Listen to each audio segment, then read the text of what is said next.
Salve, salve pessoal, mais uma aula de ciências aqui na TV Escola Jaboatão. Eu sou Ângelo Branco, vamos continuar aqui com as nossas aulas com os 8º anos desse Jaboatão de meu Deus. Vamos embora que hoje o assunto é pilhas e baterias. Hoje ninguém vive sem pilha e sem bateria. Você provavelmente pode ter aí no seu bolso uma bateria do seu aparelho celular ou de qualquer outro produto eletrônico que seja portátil. Então é um assunto importantíssimo, vamos começar aqui. Bom, primeiro a gente começa com a história das pilhas e das baterias. Vamos entender como é que foi esse processo direitinho, bem devagarzinho. Bom, primeiro, a gente tem aí o Luigi Galvani, que era italiano. Lá ainda no século XVIII, 1791, ele descobre um fenômeno que ele chama de eletricidade animal. Ele observou que se botasse lá um metal na perninha da rã que ele estava dissecando, havia um movimento. Ou seja, passava a corrente elétrica e percebeu-se que, na verdade, os animais eles tinham corrente elétrica nos seus corpos. A partir disso, veio lá o Alessandro Volta, em 1800, já chegando ali no século XIX, e cria a primeira pilha voltaica. Inclusive, por isso que o nome é pilha, por causa desse empilhamento que ele tinha aqui de zinco e de cobre, que a gente já viu que são o quê? Materiais que conduzem a eletricidade. Posteriormente, alguns anos depois, lá em 1836, o o John Frederick Daniel, em 1836, soluciona o problema, alguns dos problemas que a pilha de que a pilha de Volt tinha, a pilha de volta do Alessandro Volta. E ele consegue resolver alguns problemas dessa pilha, também utiliza zinco, também utiliza cobre para construir a sua pilha. E posteriormente, lá em 1859, que é criada a primeira pilha que é recarregável, Aquela pilha aí que você utiliza, por exemplo, num controle remoto, que pode ser recarregada, ou a própria pilha do seu, a bateria do seu celular que também é recarregável. Esse conceito surgiu lá com o fenômeno do chumbo ácido, que é muito parecido com as pilhas, com as baterias dos carros que a gente tem hoje, que usa o chumbo e usa o ácido sulfúrico. E ela é recarregável, O carro gira, o motor do carro gira por conta da gasolina. Esse giro do carro gira um dínamo que gera eletricidade que é armazenada nessa bateria. Esse conceito ele surgiu aí em 1859, ou seja, século XIX, Faz um tempinho. Outro ponto importantíssimo para o desenvolvimento das pilhas e das baterias foi do Thomas Edison em 1901, já no século XX, onde ele faz a primeira pilha alcalina de níquel e ferro. Aí você pode pensar, pilha alcalina, eu já vi falar disso aí, Justamente aquelas pilhas de que você coloca no controle remoto são pilhas alcalinas. Isso começou lá no início do século XX com Thomas Edison, que desenvolveu essa pilha, que é uma pilha parecida com o que a gente tem hoje, Ela evoluiu um pouquinho.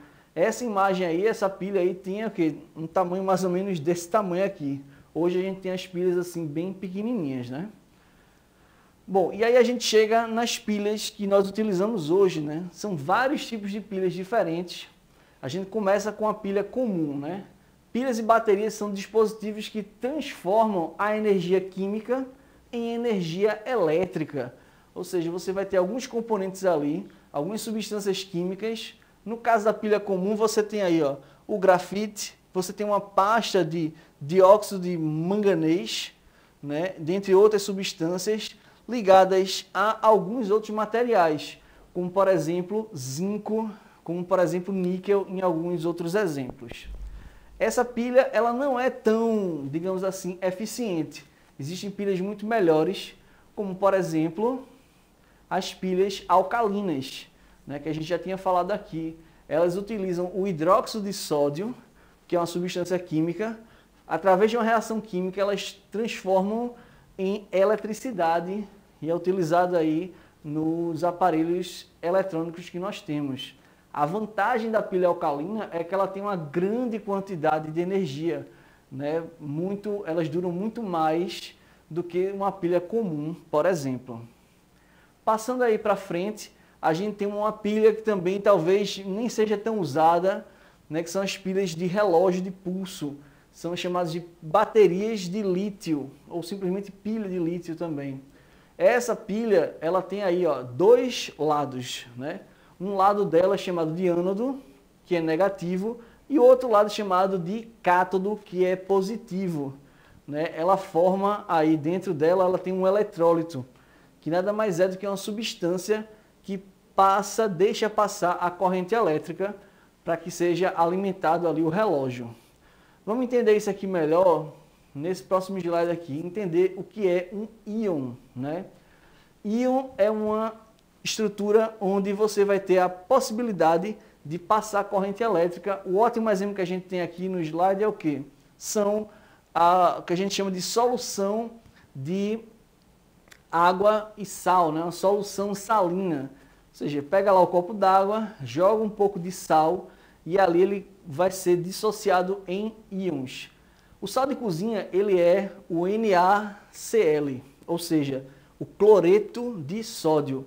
Então ele é formado por duas substâncias químicas diferentes, né? Dois elementos químicos diferentes, o sódio e o cloro. Eles estão juntos lá formando aquele pozinho, né? Aquelas pedrinhas ali, os cristais de sal de cozinha. Quando você joga na água, ele sofre um processo de dissolução, ou seja, não vai ser mais cloreto de sódio, vai ser o quê? Íons de sódio e íons de cloro. E o que permite o quê? A passagem de energia elétrica. Então as pilhas, de maneira geral, elas utilizam vários desses elementos formando essas substâncias que são chamadas de eletrólitos, né? Ou seja, que deixa a corrente elétrica passar, certo? Vamos lá. Outro tipo de bateria, né, que a gente usa muito demais, que é a mais comum, de fato, que a gente tem lá no nosso celular, é a bateria de íon lítio, também conhecida como Li-íon, simplesmente porque Li é o símbolo do íon, perdão, que é o símbolo do lítio, né? Que é um elemento que está lá na nossa tabela periódica. Você pode dar uma olhadazinha lá depois.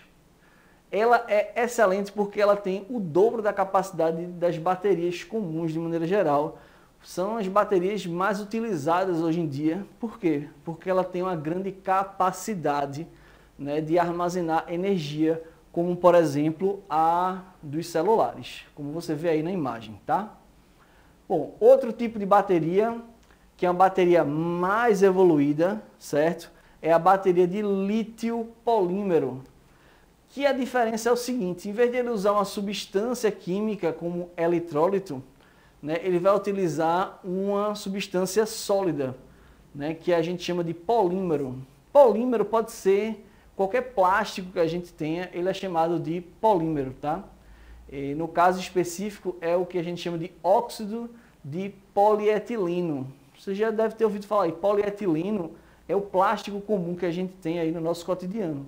Então ele vai ter esse plástico como um condutor, como um eletrólito, né, armazenando a energia e deixando essa energia passar e alimentar ali aquele aparelho elétrico ou eletrônico da bateria, certo?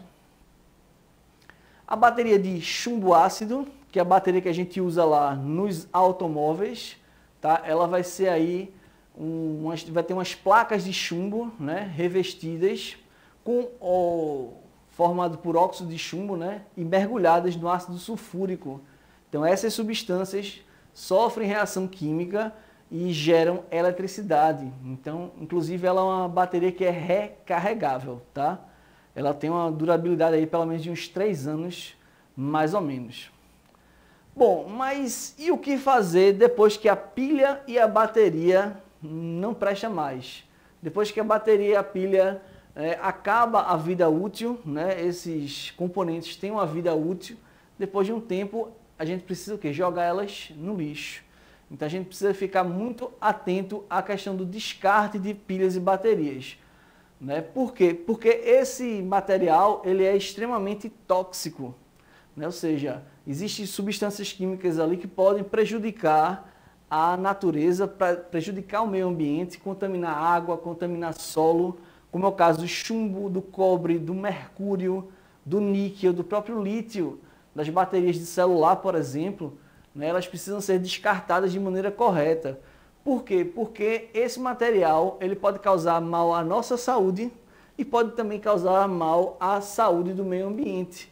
Isso pode causar problemas no sistema nervoso, pode levar até casos de câncer. Então a gente precisa se proteger reciclando e dando um destino correto a essas pilhas e baterias. Por isso que todos os fabricantes, né, de pilha e de bateria, por exemplo, os fabricantes de celular, eles precisam recolher aquela bateria que tem nos aparelhos celulares. Então, quando um celular ele não presta mais, ele precisa ser o quê? Retirado pelo fabricante daquela marca, porque ele vai dar um fim, vai reciclar, vai utilizar de maneira correta para não poluir o meio ambiente e não causar doenças, né, para a humanidade de maneira geral. Aqui, ó, como é que fica as pilhas e as baterias depois que elas são descartadas, elas precisam ser recicladas e a gente tem aí vários pontos diferentes onde a gente consegue jogar fora, né, definitivamente essas pilhas e baterias de maneira correta. Então você vai aí procurar qual é o lugar que recolhe esse material para a gente não ter problemas de caráter ambiental e de saúde pública de maneira geral, beleza? Vamos lá então para o nosso desafio. Escreva em seu caderno quais são os tipos de pilhas e baterias você tem em casa. Quais são os tipos? Faça aí uma lista, diga aí quais são esses tipos. Como normalmente você descarta esse material? Depois que a pilha acaba, você vai fazer o que com ela? Escreve aí também no seu caderno direitinho, porque na próxima aula a gente continua aqui a conversar sobre ciências na TV Escola Jaboatão. Forte abraço para todo mundo e tchau!